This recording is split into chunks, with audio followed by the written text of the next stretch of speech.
fisheries policy expires in 2012.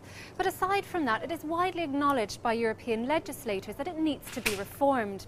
Over the years, the gap between fishing industry capacity and stock levels has widened, worsening the situation for Europe's seas and fishing industry, and of course for the consumers that want to buy their favourite fish.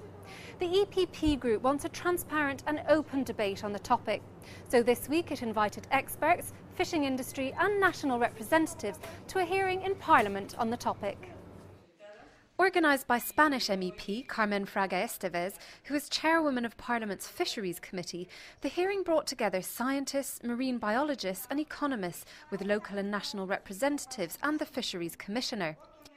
It focused on two issues: managing Europe's stocks of fish and managing its fishing fleet. One of the core problems for Europe's fishing industry is overcapacity. The scale of our fishing industry is depleting stocks of fish in our waters.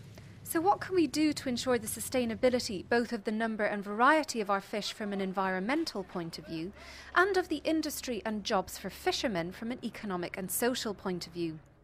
One of the proposals strongly supported at the hearing is to make the difference between industrial and small-scale fleets, with small-scale fishing requiring a more decentralised approach. The difficulty, however, is how to define small-scale versus industrial-scale for legislative purposes. Regional differences make it difficult to apply the definition of small-scale in one region to another. According to Maria do Céu Patrão Neves, who was responsible for Parliament's response to a Green Paper from the Commission on fisheries policy reform, any solution must be flexible enough to allow for regional differences. To have good criteria to establish what is small-scale fleet and industrial fleet becomes very, very important from the social and also from the economical point of view. So there's a wide controversy on that issue. My proposal that I made a few minutes ago was to have a few common criteria to all European Union that could have different weight in different state members or in different regions or in different regions of fisheries. Also in focus was the Commissioner's proposal to end EU funding for decommissioning fleets in an attempt to reduce capacity. Mrs Fraga Esteves was critical of the idea. If we change the management system, the management model to other models, this is true that if we want that they could work properly as soon as possible to be effective, then we need to give also a good support to reduce overcapacity.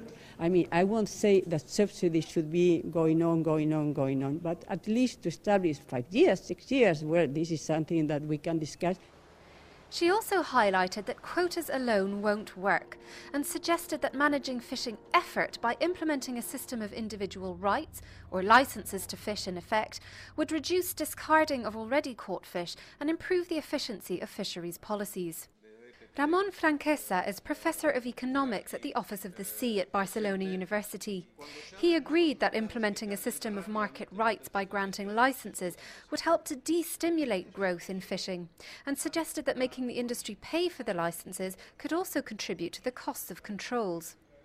How these rights will be managed will now be the subject of much discussion, and the views of Parliament will be very important in any final decisions. When the legislative proposals came to the Parliament, of course, will be under co-decision in all the proposals on the reform of the common fisheries policy. Therefore, it will be very important the position of the Parliament to agree with the Council the final decision. As the experts underlined here today, any policy reforms must take into account the vast differences in fishing communities and waters from region to region, as well as ensure a level playing field with those countries that export fish products to the EU.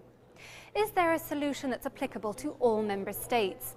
That's the challenge Europe's lawmakers will be tackling in reforming one of the oldest common policies of the Union. To keep up to date with the group's activities in this area, visit our website eppgroup.eu. Thanks for watching.